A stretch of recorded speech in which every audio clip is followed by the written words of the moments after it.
আসসালামু আলাইকুম। আজ আপনারা শুনবেন ফেরেশতা ও ইবলিসের হযরত আদম আলাইহিসসালামের দেহ দর্শন বিষয়ে বিস্তারিত। আল্লাহ তাআলা হযরত আদম আলাইহিসসালামের দেহ তৈরি করে একটা নির্দিষ্ট স্থানে ৪০ বছর পর্যন্ত রেখে দিয়েছিলেন। একদিন ফেরেশতারা ভ্রমণ করতে করতে সেই জায়গায় পৌঁছায় এবং হযরত আদম আলাইহিসসালামের দেহ দেখে বিস্মিত ও আতঙ্কিত হয়ে যায়। তারা এমন আশ্চর্য ও বিস্ময়কর আকৃতির কিছু আগে কখনো দেখেনি। তারা ভাবল, হয়তো এই নতুন সৃষ্টিটি তাদের জন্য কোনো বিপদের কারণ হতে পারে।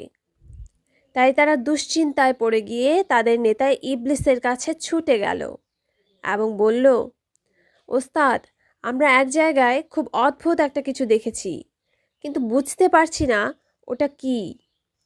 আমরা একে দেখে খুব ভয় পেয়েছি এবং অবাক হয়েছি।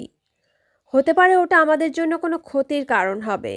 আপনি আমাদের সঙ্গে চলুন আর ওটা দেখে আমাদের ভয় দূর করুন।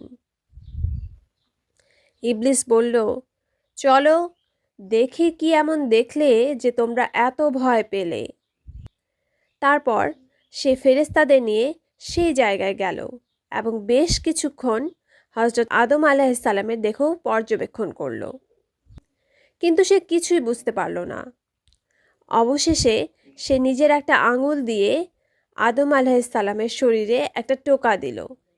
সঙ্গে সঙ্গে পিতলের পাতিলে আঘাত করলে যেমন শব্দ হয় তেমন শব্দ হলো। এই শব্দ শুনে ফেরেশতারা ভয়ে কেঁপে উঠল। ইবলিস তখন তাদের সান্ত্বনা দিয়ে বলল, ভয়ের কিছু নেই, এর ভেতরটা একেবারে ফাঁপা। তবে আমি একবার এর ভেতরে ঢুকে পরীক্ষা করে দেখি, তোমরা অপেক্ষা করো। ফেরেশতারা সম্মতি দিল। হ্যাঁ ওস্তাদ, আপনি তাই করুন। এরপর ইবলিস হযরত আদম আলাইহিসসালামের শরীরের ভেতরে প্রবেশ করল। ভালোভাবে পর্যবেক্ষণ করার পর সে বাইরে বেরিয়ে এলো এবং বলল, আমি এর ভেতর বাহির দেখে এলাম।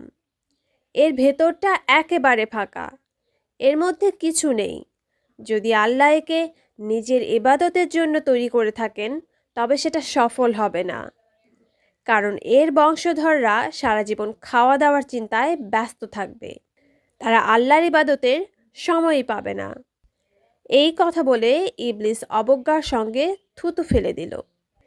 এরপর সে ফেরেশতাদের বলল, এই শরীরের মধ্যে এমন কিছু নেই যা তোমাদের ভয় পাওয়ার মতো। কিন্তু ইবলিস মুখে যা বলল আসলে তার মনে হচ্ছিল অন্যরকম। সে আদম আলাইহিসসালামের শরীরের ভেতর যা দেখেছিল তা দেখে আতঙ্কিত হয়ে পড়েছিল।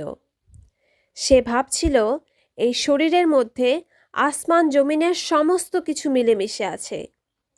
এর মধ্যে যে জ্ঞান আছে তা আমার অফুরন্ত জ্ঞানকেও তুচ্ছ বানিয়ে দিয়েছে। এর গুণাবলীর তুলনায় আমি কিছুই নই। তারপর সে আরও দেখল, শরীরের ভেতর এমন একটা অংশ আছে যেখানে ঢোকার জন্য যত চেষ্টা করল কিছুতেই পারল না। তখন সে মনে মনে বলল, এই জিনিসটাই আমার সবচেয়ে বড় ক্ষতির কারণ হবে। এসব চিন্তা করতে করতে ইবলিস ভয় আর আতঙ্কে অস্থির হয়ে পড়ল। তার মনে হতে লাগলো, এই দেহটাই বুঝি আমার ধ্বংসের কারণ হবে। তাই সে নিজের কিছু বিশ্বস্ত ফেরেশতাদের ডেকে গোপনে বলল, তোমরা চেষ্টা করে দেখো এই শরীর সম্পর্কে আরও কিছু তথ্য জোগাড় করা যায় কিনা। এই কাজ দিয়ে সে আবার নিজের মনে চিন্তায় ডুবে গেল। তখন তার মাথায় এই একটাই চিন্তা, আর কিছুই নেই।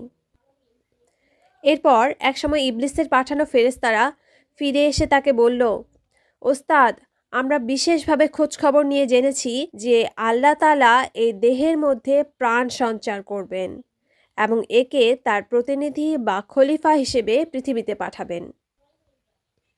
আমরা জানতে পেরেছি যে ফেরেশতা আজরাইল পৃথিবীর বিভিন্ন জায়গা থেকে মাটি এনেছেন এই দেহ তৈরি করার জন্য। ফেরেশতাদের এই কথা শুনে ইবলিস আরও বেশি চিন্তিত হয়ে পড়ল। এই ছিল ফেরেশতা ও ইবলিসের মধ্যে হযরত আদম আলাইহিসসালাম এর দেহ বিষয়ক কথোপকথন। পরবর্তী ভিডিওতে আপনারা শুনবেন আদম আলাইহিস সালাম এর দেহে রূহ সঞ্চারের গল্প।